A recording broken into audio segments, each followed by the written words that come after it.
Jesus hat keine Schrift hinterlassen, aber dafür uns. Und das durch den Geist wortwörtlich begeistert.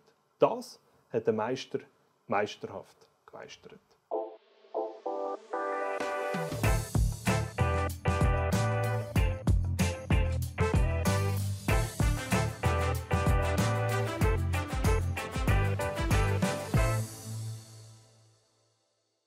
Mit unserem heutigen Gast im LiveNet-Talk, da kann man so richtig ins Schwärmen kommen über die Bibel, über die Faszination, was einfach Gottes Wort ausmacht. Seit seiner Kindheit ist er einfach ein grosser Liebhaber vom Wort Gottes, von der Bibel. Und er ist auch gleichzeitig heute als Bibellehrer unterwegs und auch als Wortkünstler, wenn es darum geht, eben zu kommunizieren von dem Wort, von dem Ewigen, das da drinnen ist in dieser Bibel. Und ich freue mich sehr, ihn heute zu begrüßen. Herzlich willkommen, Sent, wie man dir meistens sagt. Der Künstlername ist eigentlich der geläufig ist heutzutage. Gell? Stefan Fischer wärst du eigentlich noch eingetragen, so in den Einwohnerregister, oder wie man sagt. Genau. Aber eigentlich der Sent einfach nur kurz und einfach gesagt, wo mit der Botschaft eben unterwegs ist, mit Spoken Words, wie man das nennt, immer wieder. Und beim Bibellesebund bist du hauptamtlich, kann man inzwischen sagen, gell, dran, eigentlich immer wieder die Bibel neu aufzuzeigen, aufzuschlüsseln, neue Facetten und so weiter zu kommunizieren auf den verschiedensten Kanälen. Genau. Und dann ist dort noch mal schnell ein bisschen ansetzen. Wie ist das dazu gekommen überhaupt schon, dass klein Stefan einfach die Bibel so hat gerne bekommen? Ja, es ist mir schon eine Art in die Wiege gelegt worden. Also ich bin in einem christlichen Elternhaus aufgewachsen, wo die Bibel eine wichtige Rolle hatte. Und obwohl ich einsprachig aufgewachsen bin, haben mich andere Sprachen schon früh fasziniert. Oder vielleicht auch gerade weg, ich weiß es nicht. Und auch gerade die alten Sprachen. Also ich habe von Anfang an gewusst, ich will Latinisch lernen, Griechisch lernen. Später hat man dann auch Hebräisch lernen bei uns an der Kantonsschule. Und ja, und auch andere Sprachen jetzt neben den alten haben mich fasziniert. Und dann die Kombination von Glauben und alten Sprachen hat dann wieder zu der Theologie geführt, irgendwie fast automatisch. Und ja, gerade so ein bisschen das Fremde hat mich auch in der Bibel angesprochen. Die fremd klingenden Namen, die hebräischen Namen, gerade so in den Namensregistern und so, die habe ich mega gerne gelesen, wo die meisten einmal übergumpelt, weil sie so langweilig sind. Da habe ich gedacht, so, das ist interessant, weil dort hat es so komische Namen, die wir nicht kennen bei uns. Ja, und so habe ich schon früh angefangen zu lesen und das verinnerlichen probieren. Genau. Und eben das Poetische, das du auch gerne hast, und da sind wir eigentlich auch schon ein bisschen beim Thema, wo wir heute darüber werden reden, so die verschiedenen Gattungen von Texten, die einem da entgegenkommen und wie man damit auch umgehen kann. Das haben wir so ein bisschen gesagt, das ist eigentlich das Thema, das wir eigentlich gerne ein bisschen zusammen beleuchten eben im heutigen Talk. Und natürlich auch einfach, was die Bibel heute insgesamt bedeutet und wie du sie im Alltag, jetzt nicht nur rein für können, sozusagen professionell zu bearbeiten, für dann weiter rauszubringen, ob auf einer Bühne oder in einer App oder wo ihr überall kommuniziert, sondern auch für dich. Ja, es ist schon wirklich ein spezielles Buch, weil kein anderes Buch, ich lese sehr viele Bücher, aber kein anderes Buch kalibriert mein Denken. Kein anderes Buch ist eine Art wie die Linse, wo ich die Welt durch sie anschaue.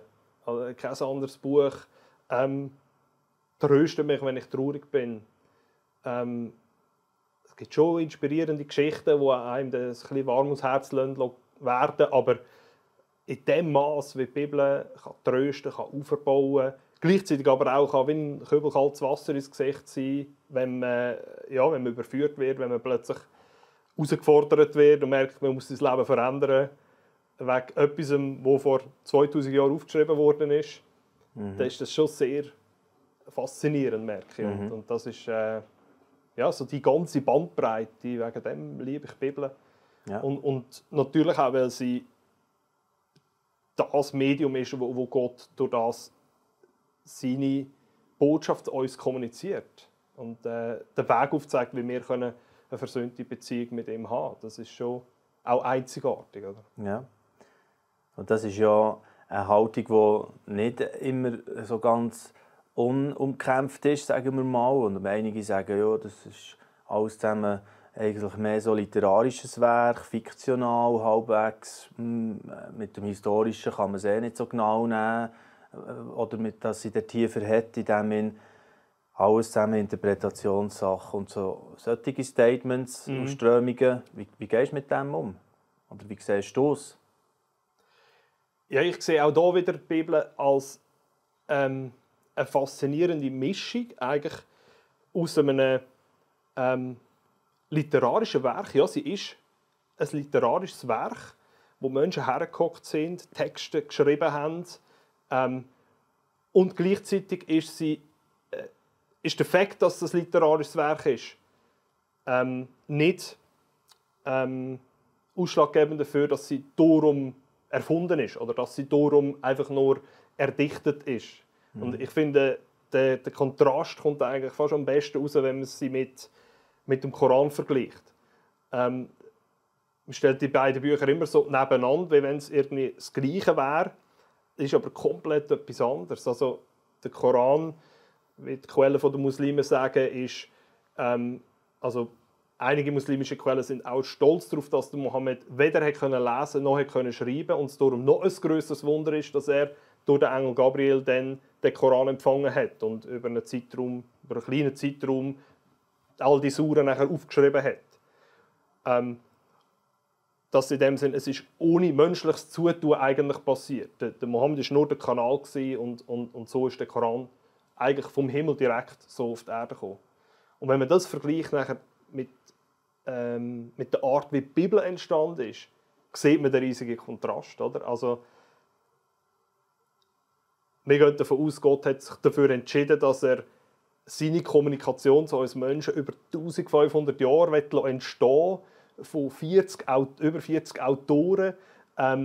Und er tut die Autoren nicht in einen Tiefschlaf versetzen und sie in Trance irgendetwas aufschreiben, sondern er braucht Eigenheiten und die verschiedenen Stile und die verschiedenen Persönlichkeiten von diesen Autoren. Ein Johannes schreibt anders wie ein Paulus und wie ein Matthäus und wie ein Ezra oder so. Ja. Und ja, letztlich auch die realen Lebensumstände, ja auch, was sie drinnen gelebt haben. Oder? Und Kultur und all das. Er gibt sein Wort in die Geschichte hinein. Genau. Und nicht einfach irgendwie abgehoben ungeschichtlich. Ja. Ja, genau. Und jetzt gehen wir eben ein bisschen rein in die verschiedenen Gattungen, die es da so gibt und wie man könnte an die sich herentasten und wie das jemand wie du ständig mit dem Wort Gottes schafft, so macht und würde empfehlen. Also nehmen wir einmal die Erzähltexte der Bibel. Du kannst vielleicht auch ein Beispiel auch noch ein bisschen einführen und wie das dort hier ist. Ja, also ein grosser Teil der Bibel sind Erzähltexte, also von den 5 Büchern Mose oder im Neuen Testament Apostelgeschichte oder auch die Evangelien. Aber sie sind eine spezielle Art von Erzähltexten und auch von geschichtlichen Texten. Also sie sind eine Art theologische Geschichtsschreibung, wo aber voll in der Weltgeschichte verortet ist. Also ich habe hier wieder probiert, einen Vergleich herauszufinden und habe das verglichen mit einer hinduistischen Geschichte. Also Bhagavad Gita, eines von diesen grossen hinduistischen epischen Werken, wo zum Beispiel der Gott Krishna beschreibt. Der Krishna wird Mensch, ähnlich wie Jesus Mensch geworden ist. Und ich habe hier den Beschreib, wie das hier erzählt wird. Also der Arjuna ist ein Mensch und er fragt den Krishna, ob er ihm die 4-händige Form vom Gott Vishnu zeigen kann. Und nicht die mit 1000 Händen, die Virat heisst. Und dann sagt der Krishna, dass er ihm die 4-händige Form gezeigt hat und nachher noch eine 2-händige Form von einem Menschen geworden ist. So. Also sehr, ich sage mal, legendenhaft. Und wenn man das jetzt vergleicht mit der Menschwerdung von Jesus, dann fängt zum Beispiel Lukas 2, 1-2 so an. Zu derselben Zeit befahl Kaiser Augustus, im ganzen römischen Reich eine Volkszählung durchzuführen. Es war die erste Volkszählung. Sie fand statt, als Quirinius römischer Statthalter in Syrien war. Also datierbar, einordnbar in die Weltgeschichte hinein. Und dann ist Jesus geboren. Dann ist Gott Mensch geworden. Und das ist dann die theologische Geschichtsschreibung. Rein historischer Fakt ist, da ist ein Mensch geboren, wo Jesus geheißen hat. Und die theologische Geschichtsschreibung ist, der Mensch ist gleichzeitig auch Gott gewesen. Und dann die ganze Geschichte, wie sich das entwickelt hat. Und das ist eigentlich die Eigenheit von biblischen Erzähltexten, oder? Mhm. Dass die göttliche Perspektive wie hineingewoben wird in die menschliche Geschichte. So. Ja, genau. Und jetzt bei der nächsten Gattung, die wir zusammen streifen, ist es ein bisschen anders. Da ist eben nachher die Freiheit, dass eigentlich da eine literarische Richtung gewählt wird von Poesie, oder? Die man antrifft. Und wie ist das dort hier? Auf was legst du dort Wert auch bei der Auslegung? Also Poesie habe ich natürlich besonders gern, weil ich selber auch ein Poet bin und weil ich merke, was für eine Kraft auch in der Poesie liegt und wie man auch auf poetische Art gewisse Sachen kann prägnant auf den Punkt bringen, wo man mit reiner Beschreibung oder eben jetzt Geschichtserzählung nicht schafft, wo man mit Sprachbildern, mit Metaphern, mit Sprichwörtern kann Sachen auf den Punkt bringen oder manchmal auch kann Menschen auf einer tieferen Ebene vielleicht ansprechen, als es reine Fakten, sage ich jetzt mal, machen.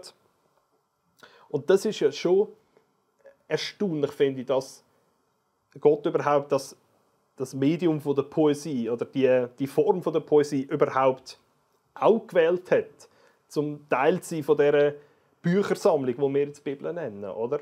Weil Poesie ist oft auch mehrdeutig, eben jetzt gerade Metaphern, wo man zum Teil muss schauen, ja, wie hat man zu dieser Zeit jetzt die Metaphern verstanden mit dem Schaf und dem Hirt und was hat das ausgelöst in den Leuten, wenn sie das gehört haben, der Herr ist mein Hirte. Oder haben wir fast keinen Bezug mehr dazu. Aber der David dort baut jetzt eine riesige Metapher rund um das Hirte-Schaf-Thema auf. Und ich denke, wie wir das interpretieren können, ist schon, dass wir Poesie als Poesie auch wahrnehmen. Also es ist immer die Frage, ja, nehmen wir die Bibel wörtlich oder nehmen wir sie nicht wörtlich? Ich glaube, wenn wir Poesie wörtlich nehmen, dann nehmen wir sie nicht wahr als Poesie, weil eine Metapher ist immer eine Metapher. Wenn ich sage, ich habe eine tonnenschwere Tasche, dann ist die nicht eine Tonne schwer. Oder? Und so gibt es ganz viele Sprachbilder in der Bibel. Wie das Kamel durchs Nadelöhr und so weiter. Genau. Oder? Also, oder dann auch Arten, wie wir über Gott reden oder wie Psalmenschreiber über Gott schreiben. Zum Beispiel, ich habe hier ein Beispiel herausgesucht, Psalm 89, Vers 14. Dein Arm ist voller Kraft, stark ist deine Hand, erhoben ist deine Faust. Oder man sagt dann anthropomorphe Beschreibung von Gott, also mit menschlichen Attributen, mit Hand und Füßen und Arm, oder? Und also das heisst ja nicht, dass dann aus den Wolken ein Arm gekommen ist und dann die Gegner von David so zermalmt hat am Boden. Sondern er hat dort seinen Sieg über die Feinde als mächtiges Eingreifen von Gott erlebt und hat das dann in diesen Worten gesagt, oder?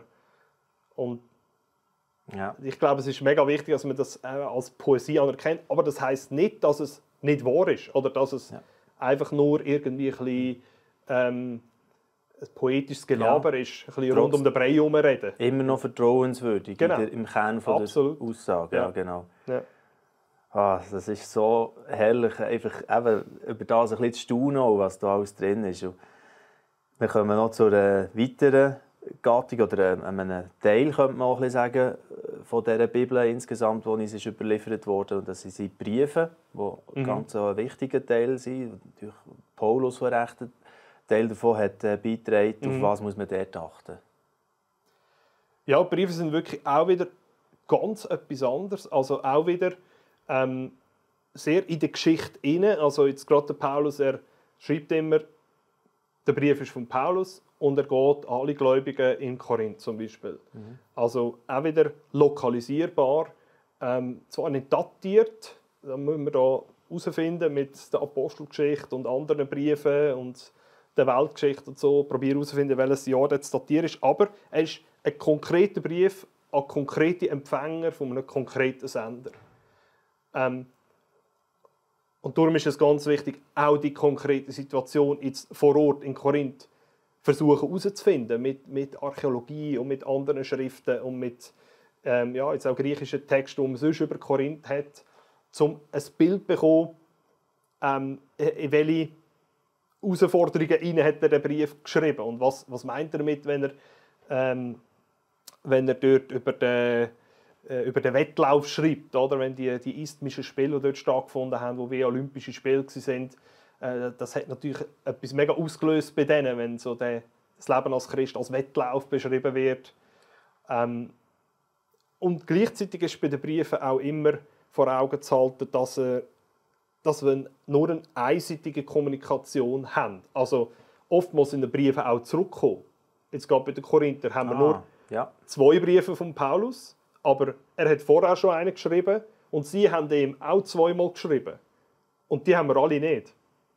Das heisst, wir müssen wieder davon ausgehen, dass das, was wir haben, dass das für Gott genug ist für uns von dieser Kommunikation. Aber es ist manchmal wie ein Gespräch, wo man mitlässt bei jemandem im Zug, der am Telefon ist. Und man hört nur dem seine Stimme und muss die andere Stimme probieren zu erschliessen, oder was jetzt der gerade sagt oder die gerade sagt. Und ähnlich sind manchmal Briefe auch. Und gleichzeitig, auch wieder wie bei der Poesie, ist es Gottes Reden an uns. Irgendwie indirekt, direkt. So. Und, ja. Ja, genau. Ja, es ist so schön. Also, wir können dem noch lange ein bisschen spüren. Wir haben auch lange, glaube ich, jetzt nicht alles verwünscht, oder? Wo da noch so drin ist an verschiedenen weiteren Nuancen. Prophetie wäre auch noch, oder? Ja, stimmt. Ein grosser Teil. Ja. Apokalyptische Texte. Stimmt. Ja. Die Offenbarung und so, ja. Oder beim Daniel ist viel drin. Es ist, genau. Man muss es eben wirklich selber kennenlernen und entdecken. Und es hört nie auf, dass man Neues drinnen wieder entdeckt und sieht. So cool. Vielleicht ist euch auch schon aufgefallen, dass auf diesem YouTube-Kanal keine Werbung läuft. Das hier ist die einzige Werbeunterbrechung. Mit unseren Social-Media-Plattformen generieren wir keine Einnahmen. Darum sind wir auf Spenden angewiesen.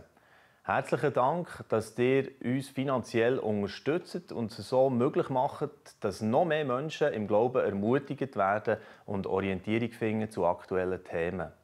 Unten in der Infobox findet ihr alle Informationen zu den Spendenmöglichkeiten. Jetzt wünsche ich euch weiterhin viel wertvolle Impulse mit diesem Video hier und den weiteren Videos auf diesem Kanal. Wir kommen jetzt noch ein bisschen auf die poetische Schiene zum letzten Teil, sagen wir mal, oder für so ein bisschen auf den Schlussgerade einzubiegen, auch mit unserem heutigen Live-Talk. Und das ist ja wirklich so eine Lieblingssparte, wo du schon gesagt hast, oder? Alles, wenn es in Poesie geht, Spoken Word, ist das Thema, eben die Schönheit vom Poetischen auch zum Ausdruck zu bringen. Das ist etwas, das dich begeistert schon sehr lange und wo du tourst auch durch die Schweiz wieder mit Programm. Mal vorausgefragt, so ein bisschen, was begeistert dich genau an dem, auch die Art vom Spoken Word?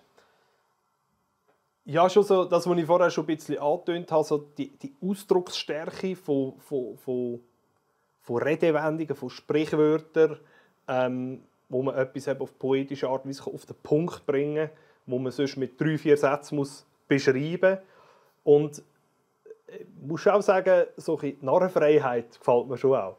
Manchmal kann man als Künstler auch Sachen ein bisschen direkter sagen, als vielleicht jetzt als Pastor. Also ich war auch lange Pastor gewesen. Und also nicht, dass man dort immer muss, abwägen und die ganze Zeit das Blatt vors Maul nehmen, überhaupt nicht. Aber wir haben manchmal halt schon die Freiheit, um irgendwie die Liebe zum Geld oder keine Ahnung, etwas einfach mal so auf den Punkt anzusprechen und die Leute sind ganz so ein bisschen schockiert, aber denken, ist ja Kunst und so, aber genau. Tut eigentlich schon weh, aber Genau. er darf jetzt. Ja, aber genau. es ist Kunst, ja. Ja, genau. Das finde ich auch schon sehr cool. Ja, ja, super. Und die aktuellen Programme, das sind 2, gell, wo du im Moment unterwegs bist. Auch das ist ein Teil von deiner Tätigkeit beim Bibellesebund, oder? Wo genau. du das wie kannst ausleben sozusagen. Genau, das eine, dann bin ich jetzt schon 4 Jahre unterwegs. Das heisst, wer es glaubt, wird selig. Die Jesus-Story auf Poetisch, wo ich mich in die Rolle von Matthäus begebe, von dem Jünger von Jesus, und dann aus seiner Warte eigentlich dann die Jesus-Geschichte beschreiben. In Spoken-Word-Form und mit Videos und Audios und Interaktionen mit dem Publikum. Und das andere Programm heisst Apostelgedichte. Das ist eigentlich ein zweiteiliges Programm. Das eine ist die Petrus-Story auf Poetisch, wo ich dann eben den Petrus spiele und eigentlich die ersten 12 Kapitel von der Apostelgeschichte abdecke. Und dann das zweite Programm, die Paulus-Story auf Poetisch, wo ich dann so Kapitel 13 bis 28 so in Poesieform bringe. Genau. Ja. Sehr cool. Und eben, wie es so ist, auch speziell bei dem Spoken Word, man muss es eigentlich mal erlebt haben. Oder? Ja, genau. Man kann nicht einfach so jetzt darüber reden, nur auf dieser Ebene. Und das machen wir natürlich auch hier. Und zwar ist es etwas ganz Spezielles, ein Auftrag, den du spezifisch gemacht hast, jetzt, oder die hast einfach mal beschenken oder inspirieren sozusagen, gell, mit etwas Poetischem im Zusammenhang mit der aktuellen Hope Schweiz Zeitung, die im Frühling jetzt rausgeht in der Schweiz, breit zur Bevölkerung soll hoffentlich reden und eben gute Wirkung entfalten. Und dort können wir etwas hineinschauen. Hey, jetzt das gerade parat, gell? Hast du noch etwas vorausschicken? Oder reicht das schon als Intro? Ja, das ist gut. Ist gut? Ja. Also, gut. Schauen wir rein. Hier Spoken Word vom Send. Doch eine wichtige Frage bleibt offen. Was ist das Ziel unserer Schweizer Reise? Einige meinen, das Ziel zu kennen, doch beginnen bei der ersten Gefahr wie aufgescheuchte Hennen zu rennen. Andere meinen, das Ziel zu kennen sei irrelevant. Sie orientieren sich am maximal optimierten Glückszustand. Wieder andere scheinen für ihr Ziel zu brennen, scheinen aber nicht den Unterschied von begeistern und bedrängen zu kennen. Einer ist anders als alle anderen. Er sagt nicht nur, ich kenne den Weg zum Ziel, sondern ich bin der Weg und das Ziel. Er sagt nicht nur, ich kenne die Wahrheit über das Leben, sondern ich bin die Wahrheit und das Leben. Das ist die erstaunliche Botschaft des christlichen Glaubens. Der Weg, die Wahrheit und das Leben ist eine Person. Sie heißt Jesus Christus. Bist du ihm auf deiner Reise schon begegnet? Wie hat er sich dir gezeigt? Als Kruzifixfigur? Als Schauspieler im Film Ben Hur? Als Gottesdienstgarnitur oder als Propaganda im Kampf der Kulturen? Irgendeinmal wirst du ihm begegnen, dem Echten, dem echt Gestorbenen und echt wieder lebendig Gewordenen. Er wird dich ansprechen und du wirst fragen, meinst du mich? Und er wird dir sagen, ich tat all das für dich. So wirkt das also etwa, wenn der Send in Fahrt ist mit so einem Spoken Word. Das war jetzt das, ich habe es schon einleitend gesagt, für die Hope Schweiz Ausgabe, die im Frühling rauskommt, wo der Send auch einen Text dazu geschrieben hat in dieser Zeitung zum Thema «Ich bin der Weg». Und hier wäre jetzt spannend, einfach noch mal ein bisschen hinter die Kulissen zu schauen, was ist aber das, wo du so ein bisschen in der Vorbereitung oder in der ganzen Entwicklung von so einem Spoken Word durchlebst, sozusagen? Ja, also jetzt konkret bei diesen Bibelprogrammen, die ich geschrieben habe, habe ich mir natürlich möglichst gut probiert, in die Personen hineinzuversetzen, also in den Petrus, in den Paulus, in den Matthäus und also in ihre Geschichte aufzurollen. Und dann ist es viel einfach sammeln, Ideen sammeln, Redewendungen sammeln, auch viel einfach Online-Recherchen über Reims und eben Sprichwörter und so weiter. Und dann verdichtet sich das irgendwie immer mehr und auch begleitet mit Gebet und dann plötzlich wieder mal ein Geistesblitz und ja, irgendwie entsteht das dann. Also, es ist ein bisschen systematisch, aber auch ein bisschen chaotisch, beides zusammen irgendwie. Und jetzt bei dem, wo wir vorher reingeschaut haben, ist es eigentlich ein bisschen nach einem ähnlichen Schema passiert? Ja genau, dort habe ich mich jetzt nicht in eine Person hineinversetzt, aber mir einfach so mir überlegt, okay, wenn ich jetzt einfach ein Einwohner bin, sagen wir mal von Luzern und nachher die Zeitung bekomme, ich habe keinen grossen Bezug zum christlichen Glauben, was für Redewendungen kennt er, was für Sprichwörter kennt er oder sie und habe mich dann so probiert irgendwie anzunähern. Ja. Also eben, du probierst ja auch so mega am Post zu bleiben, eigentlich von was sind Trends oder wie wird geredet eben so im Volk, oder? Sonst, das soll ja kommunizieren zu Nicht-Christen. Jetzt in diesem Fall ist es ganz klar so deklariert, aber nicht nur zu Christen, Nicht-Christen. Auf was findest, muss man da spezifisch auch achten, dass das wirklich Kraft hat? Ja, also gerade ein grosses Thema ist natürlich immer, dass kanonäisch reden, so die Kirchenbegriff brauchen. Wo ich finde, gerade Poesie gibt einem da ganz viel Hilfe an die Hand. Also jetzt ein Beispiel, das ich in dem Spoken Word drin habe, ist das Thema Sünde zum Beispiel, habe ich jetzt mit Dreck am Stecken umschrieben. Oder Dreck am Stecken, da weiss irgendwie jeder, ja, die Banker haben doch alle Dreck am Stecken. Oder man sagt irgendwie so, jeder weiss, was Dreck am Stecken ist. Oder? Das ist gar nicht ganz sauber und da läuft etwas schief und so. Und so bietet Poesie oder eben Redewendungen immer wieder auch so Schlupflöcher, wo man, glaube ich, auch in die normale Alltagssprache reinkommen, ohne verkirchlicht irgendwie zu tönen. So. Ja. Und ist der Auftritt für dich etwas, wo du mega liebst und immer wieder wie neu, weißt, vielleicht auch die das kreativ arbeiten, so auf das her, oder einfach denkst, ja, eigentlich ist es schön schon, wenn ich es kann, irgendwann sagen, jetzt ist es da, jetzt ist es geboren. Nein, es ist schon mega wichtig, auch das für Leute zu zeigen und auch also Spoken Word, obwohl es ein Monolog ist eigentlich, ist gleich eigentlich auch eine Interaktion mit dem Publikum. Jetzt gerade jetzt mit diesen Spoken Word Programmen schon ganz unterschiedliche Publikum gehabt. Junge und ältere und gemischte und alles mögliche, stille und laute und es ist immer ganz unterschiedlich auch. Es ist zwar immer genau die gleichen Worte, die ich auswendig gelernt habe, aber es ist immer anders, je nachdem, wie es von den Leuten angenommen wird, sozusagen. Ja. Also manchmal ist das Gefühl, du redest gegen eine Wand. Und manchmal merkst du von Anfang her voll Offenheit da. Und genau, von dem her hat das schon noch einen grossen Einfluss. Eigentlich. Es ist eigentlich erst vollendet, wenn es vorgetragen worden ist, sozusagen. Ja, nicht, wenn es fertig geschrieben ist, würde ich jetzt mal sagen. Ja. Ja, muss man so ein bisschen aushalten, dass es vielleicht nicht überall die gleiche Resonanz auslöst. Und es ist auch interessant, dass man in unterschiedlichen Regionen in der Schweiz bei den unterschiedlichen Witzen lacht. Also, ich habe das noch nicht systematisch untersucht, aber die St. Galler lachen anders wie die Berner. Ja. Und, aber es ist so witzig, jetzt bin ich gerade in einem Postauto gesehen, im Entlebuch erst vor ein paar Tagen, und da haben sie Fasnacht gehabt.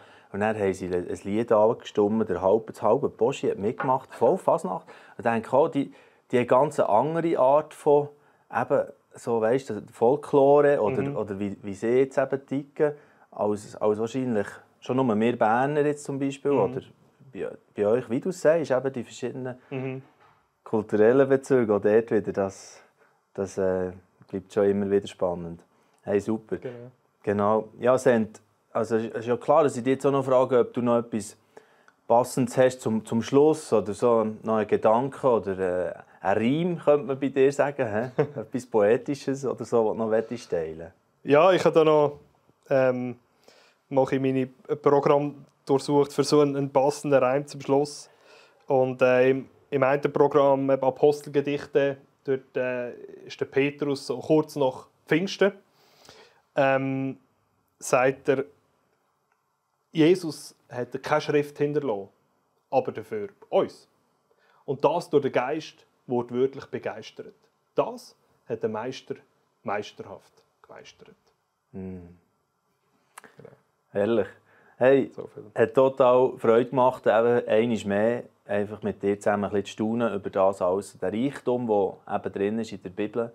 Und ich glaube, es hat lustig gemacht für viele Leute, einmal das wieder zu entdecken für sich persönlich oder eben in den Formen, wo man das heute sonst noch erleben kann. Spoken Word wäre eine so Variante auch.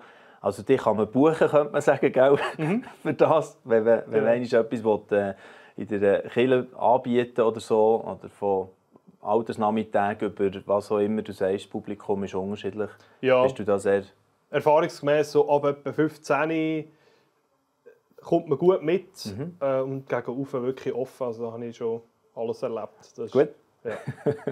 Die Also. ganze Bandbreite. Hey, herzlichen Dank noch einmal für das Danke Gespräch und auch, dass du dir hast die Mühe gemacht hast, eben extra für die Hope-Schweiz-Ausgabe jetzt wirklich ein Spoken Word zu kreieren und auch den Text dazu zu schreiben. Das schätze ich sehr. Auch die Partnerschaft mit dem Bibellesebund. Und danke vielmals, liebe Grüße auf Winterthur im Team. Danke vielmals. Sei gesegnet Merci. weiterhin. Merci vielmals, Send. Merci.